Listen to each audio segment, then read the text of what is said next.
This lecture is about the 9 Muses described in Hesiod and what they are, their origins, and how it is that Hesiod came to recognize them and his relationship with the Muses.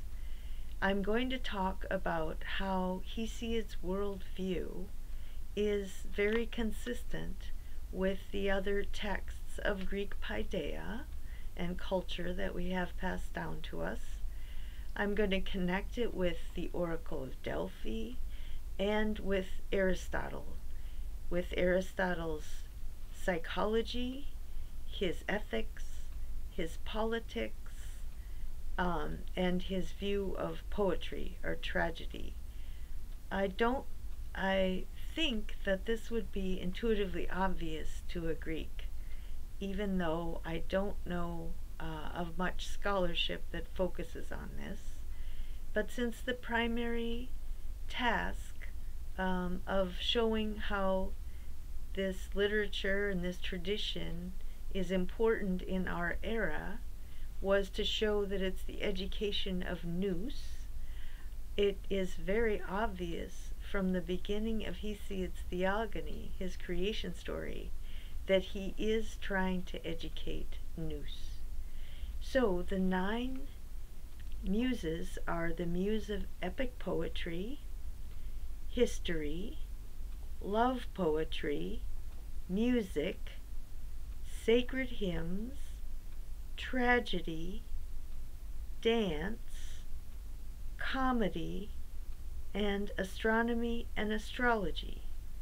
And they all, he says, they all are of one mind, nous. So because Aristotle says practical nous, or a complete nous, is tied to emotions and actions and images, it's important to realize that all of these muses are of one mind. So the Greeks understood how the arts are an education for emotion, and you have to educate emotion if you're going to educate mind. Plus, there are patterns in human emotion. They're not just everybody has their own feelings or everyone has their own opinions. There are certain patterns in human emotions and choices and reasons for those choices that are better than others, and we ought to learn how to distinguish the better from the worse. There's no way we will live well unless we get this education, because the education itself shows how complicated life is and how many, many ways we go wrong. So, right at the beginning, Hesiod says, "This was the very first thing the Muses told me, the Olympian Muses, daughters of Zeus." Okay, the importance is very first thing. Aristotle is always talking about first principles and causes, and so is Hesiod. It's very important to him, the order of presentation. So the first thing they say to him is, "Hillbillies and bellies." Hesiod is a shepherd, and he's up on the hill, and he's reflecting. Literally, he's just sitting up there watching his sheep, so he has time to reflect on the human condition. And they say to him, "Hillbillies and bellies, poor excuses for shepherds.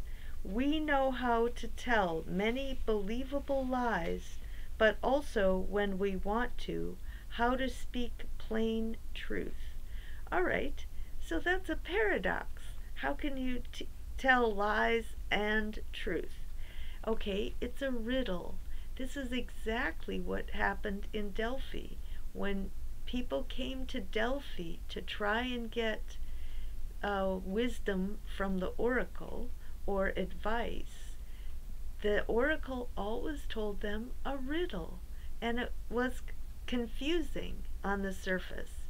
It was contradictory, and the reason for that is that that's has to bring about the conversion from the world of appearances to the world of reality underneath the appearance, from the world of mere memory, one event after another, to just experience. You can see basic ways that things follow from one another, to where you really want to go to is art, the universal, the pattern that explains the reason why this pattern exists. And so it's fascinating to me that Hesiod is doing the same thing that Delphi did, and all the texts. You start out in the world of appearances, and you must have this turning around, because the truth is very different from the appearances, and the Muses appear to be contradicting themselves, but they're not. So what is it? They're lying about any sort of literal historical event. It's a believable lie, right? But underneath that, they're uttering truths, deep truths. And those are the patterns and the causes. So we have to read this not as not literally true, but as profound and telling a lesson that we can learn from. Second of all, they break off a branch from the laurel tree, and they breathed into me a voice divine, so I might celebrate past and future. And they told me to hymn the generation of the eternal gods, but always to sing of themselves, the Muses, first and last. So he's celebrating past and future. He's outside of time, literal historical time, and he's going to tell the story always through the voice of the Muses. And the Muses are the ones who speak in the voice of the universal. That's the voice of the artist, or the bard, or the educator. Remember, Aristotle said the person who knows the universal is the one who can teach. This person doesn't necessarily actually heal the patient like a doctor, but they can teach, so they can pass on wisdom to the next generation. Next, he says, start from the Muses. When they sing for Zeus Father, they thrill the great mind deep in Olympus, telling what is, what will be, and what has been. So, the Zeus on Olympus is called the Great Nous, and he doesn't ever come down from Olympus. He's sitting up there, listening, and this is important, right? It's a lie to say he actually came down, but it's a kind of truth, because Hesiod is going to tell you that the truths that he's learned from observing human behavior and reflecting on it. And this act of reflecting, realizing there is a pattern, is personified in the characters of the Muses. There are patterns in dance, patterns in poetry, patterns in human history that can be passed down through art. Some dances integrate, they trigger the mind better than others. Okay, the next thing about it is that Hesiod is speaking in images. He's not speaking in theories. I'm the one giving the logos, the account, for why, what it means, what he's saying, why he's saying it. Because he wants to educate emotions, and he's triggering those powers of soul that Aristotle said have to be triggered in order to educate people for practical wisdom. And in order to do that, you have to have an image, he says. Well, where do we get our images? Well, they originate when we take in sensations, then perception, then imagination. That's where we get. So the source of our images is in our own existential experience, and then memory, experience, and then art. So Hesiod is using this image, that image of gods that look like, act like people, because so we can identify with these images, and but they're also universal. So they're this point. Well, that's what the word essence is. To ti enai, the being of some such demonstrable thing. So these stories all are rooted in human experience, but they are inspired by the Muses, our capacity to know, our capacity to understand. And he's going to speak about this through the voice of the Muses. So everything he's going to say is going to be about a universal recurring pattern in human affairs that's based on the human condition. All human beings will understand these patterns because they're part of human life. Okay, the next thing is that he says the Muses honor first the primordial generation of gods, whom in the beginning earth and sky bore.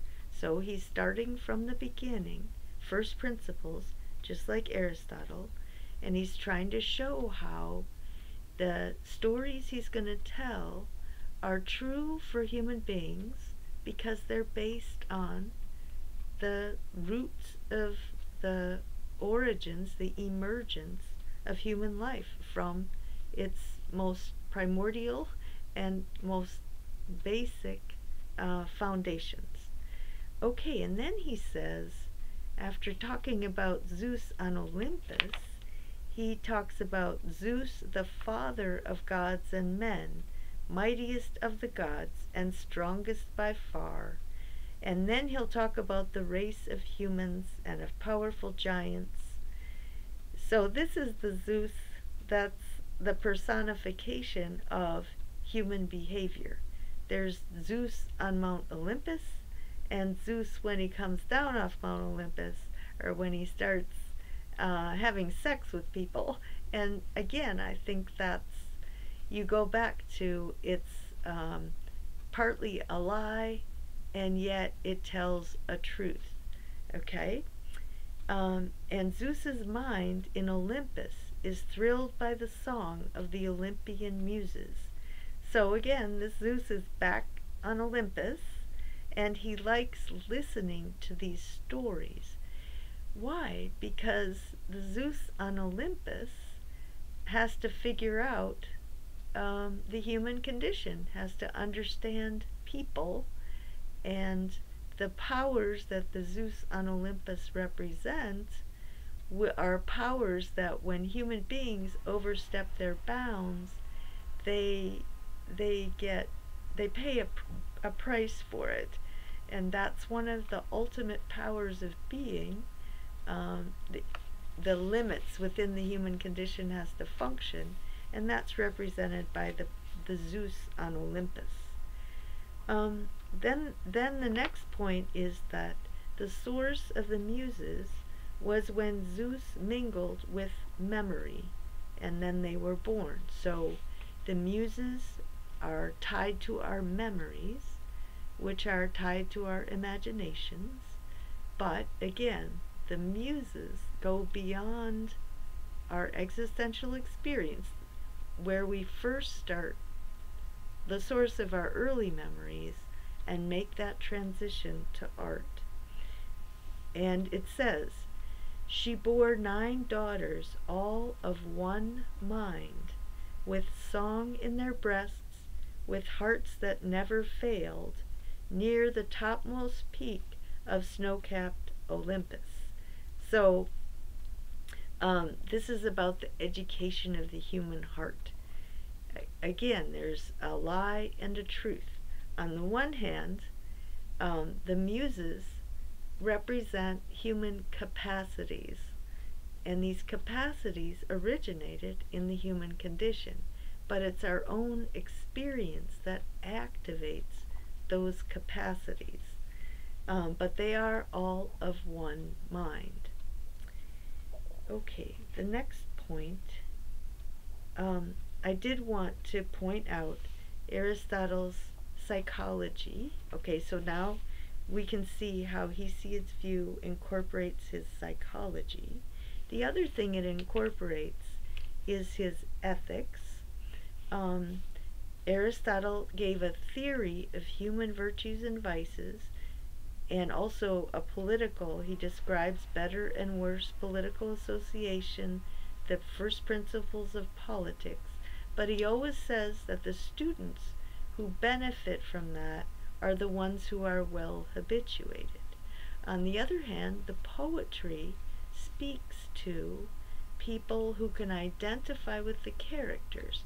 So either they understand their capacity to make the mistakes that are made in the stories, or they need to understand the mistakes other people make.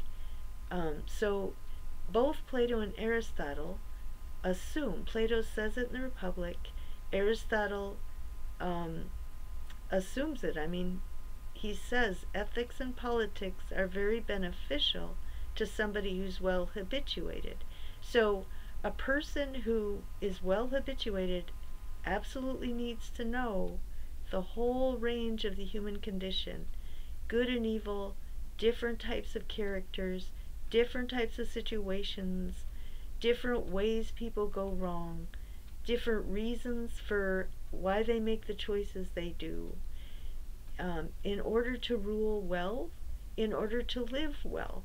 Being naive or innocent or hiding away is, you're not going to cultivate your mind, because a completely flourishing person has a mature mind, an educated mind, and lives a complete life. Okay, so the next thing is, he says the story is going to be about how Zeus defeated his father Kronos by force, and he ordained laws for the gods and assigned them their rights. So Zeus is a principle of order. Zeus, the god of justice. There's a natural order in even the universe, which within which we have to make our decisions. So we have to integrate culture and nature. The next one is, it says that the Muses keep the company of reverend kings. Okay, so the Muses are always speaking to good rulers. When the daughters of great Zeus will honor a lord whose lineage is divine, and look upon his birth, they distill a sweet dew upon his tongue, and from his mouth words flow like honey. The people all look to him as he arbitrates settlements with judgments straight. He speaks out in sure tones, and soon puts an end even to bitter disputes. A sound-minded ruler, again you got that notion of nous, when someone is wrong, sets things to rights in the public assembly, conciliating both sides with ease. Okay, that's finding the mean between extremes, negotiating. Okay, he comes to the meeting place as a god, treated with respect, preeminent in the crowd. Such is the Muses' sacred gift to men. So by listening to all these stories told by the Muses, epic poetry, sacred poetry, by the dance, the music, this gives a human being the strong mind, a balanced mind, the ability not to get distracted, not to overreach, not to go to an extreme. It motivates people. So the whole thing is about educating people so they can handle all these different situations. It also teaches people how to identify a good ruler, why they're a good ruler. They can evaluate the ruler's decisions and why they were right. They can see analogies between their situations and the situations in the stories the Muses tell. Also, ultimately, you can tell that this is leading up eventually to teaching citizens critical thinking, teaching them how to evaluate the behavior of leaders, will eventually teach them how to take turns ruling and being ruled in turn. Also, the stories clearly everyone should be able to identify with, and so everyone engages in some exercise of power or authority. Everyone makes judgments as a parent, as a friend, as an employer, employee, as a citizen. So there's many different relationships of inequality where you have to learn how to exercise your authority, and that's Aristotle bases his view on the notion that most of our relationships are unequal. So the Muses tell stories about someone who's using power justly applies not just to one ruler, but really applies to everyone. It says, "For if anyone is grieved, if his heart is sore with fresh sorrow, if he's troubled, and a singer who serves the Muses chants the deeds of past men or the blessed gods who have their homes on Olympus, he soon forgets his heartache, and all of his cares he remembers none. The goddess's gift turned them aside." So, paradoxically, the goddess's stories of all these horrible things that people do, and the worst of the worst, the whole gamut, all the ways people go wrong, give joy to the ones listening because they can recognize, they can learn, and they take pleasure in learning. So that goes back to Aristotle's Poetics, and I just want to reiterate how I think he's using the Poetics, how he presupposes these same principles in the Poetics.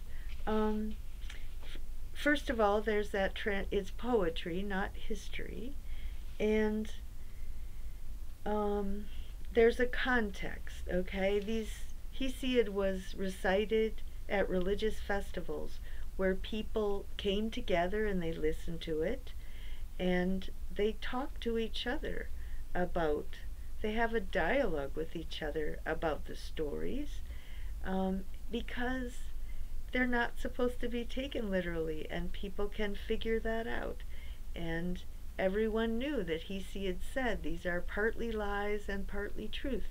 Everyone knew the oracle at Delphi is giving you a riddle, and so they also know that you are responsible for how you interpret the riddle.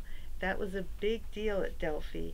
If you are irrational, if you are guilty of pride, you will interpret the riddle in a way that justifies your own pride, but it will also expose you.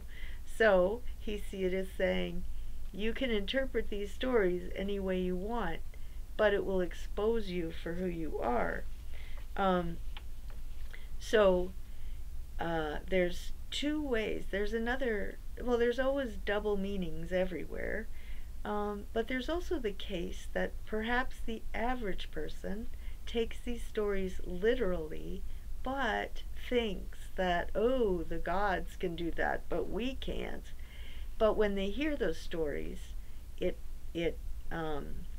triggers their conscious or unconscious mind. They can recognize, oh yeah, I've wanted to do that before. I've wanted to do what Zeus did, have sex with beautiful young nymphs. But only Zeus can do it. I can't do it. So that's a literal interpretation, but it does bring about the education. You're not supposed to be imitating the gods. You're a mere mortal. And then the other more educated people realize that this is symbolic language, and it's not literal. It's there. Zeus doesn't do those things, but you have to tell the story in this way that people can connect with in order to educate their emotions. All right, and then so the conclusion here is that the way Hesiod describes the Muses is very much in sync with the way Aristotle describes um, poetry or any kind of literature that hits the universal. So it's also included astronomy, astrology. So Aristotle did say that the sciences are concerned with the universal, and that's that's the activation of one of our intellectual capacities.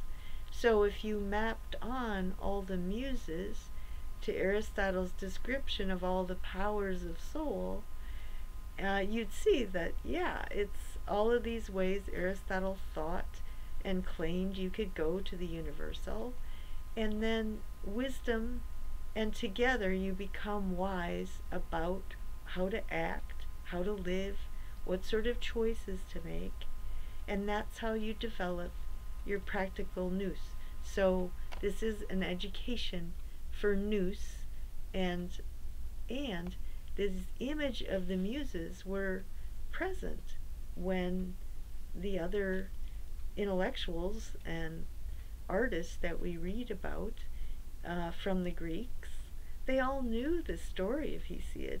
They called upon the muse, and Homer called upon the muse of epic poetry. Others would call upon the muse of dance. It's all the same mind. And they would understand that process of going from the particular to the universal, and they would understand the fact that it's not literally true, it's symbolically true, and it will appeal to people who take it literally. It can educate them, but even more importantly, it has to educate the people who have power and who have the power to either use it or abuse it. And the stories tell over and over again of why they should rule for the well-being of the ruled, but they won't be able to do that unless they give up all their naivete and they can't learn everything from experience. You don't commit a crime in order to learn about crime, but you must learn from these stories, and the stories have real emotional impact, so you can understand how people can get driven by some really primitive emotions, and they can justify them with very sophisticated reasons, and all the many, many ways we do not hit the mark. We miss the mark. There's always one best thing to do, and very rarely do we ever get it right. But this is the system of education, paideia, that the Greeks, I think, have passed down to us, and we should preserve as a great legacy from that particular civilization.